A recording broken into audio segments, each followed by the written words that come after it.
Now we have to step up. अब एक नया शहर हम सब लोग मिलकर ऐसा शहर बसाएंगे which is 3 times bigger than Mumbai and which will be the next business capital of India.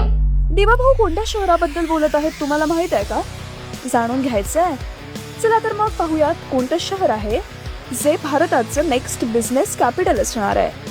Innovation city, edu city, Medicity, sports city, global capability centres हे सर्व मिळून तयार होत असलेली तिसरी मुंबई. ही तिसरी मुंबई उभारण्यासाठी 1,00,000 कोटींचा प्लॅन बनवण्यात आलाय. या तिसऱ्या मुंबईमध्ये काय काय असणार आहे, तिसरी मुंबई कुठे आणि कशी तयार होणार आहे, ऐकूयात स्वतः दिवाभाऊंकडूनच.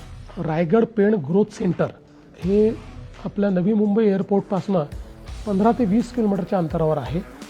याच्यामध्ये गेले 3-4-5 वर्ष आपण म्हणजे मी माझ्या मागच्या रेजिमपासून आपण काम करत होतो आणि आता त्याच्या सगळ्या परवानगी आपण घेतलेल्या आहे. Ready to start, plug and play अशा पद्धतीनं आता हे ग्रोथ सेंटर आहे. आता या ठिकाणी एक मुंबईचा नवीन बिझनेस डिस्ट्रिक्ट आपण तयार करतो, ज्यातनं खूप मोठ्या प्रमाणात हायपेड जॉब तयार होतील. आतापर्यंत गणपती मूर्तींसाठी प्रसिद्ध असलेलं पेण हे भविष्यात भारताचं सर्वात मोठं ग्रोथ सेंटर असणार आहे. 1,00,000 कोटींच्या या प्रकल्पाद्वारे इथे फक्त इमारती उभ्या राहणार नाहीयेत, तर इथे परदेशी कंपन्यांची मुख्यालय असणार आहेत.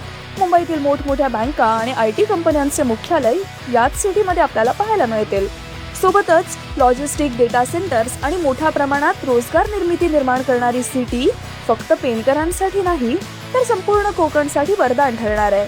ही तिसरी मुंबई महाराष्ट्राला $1 ट्रिलियन अर्थव्यवस्थेकडे घेऊन जाणारं महत्वाचं पाऊल मानलं जात आहे. Together, we can make Maharashtra the first $1 trillion subnational economy of India.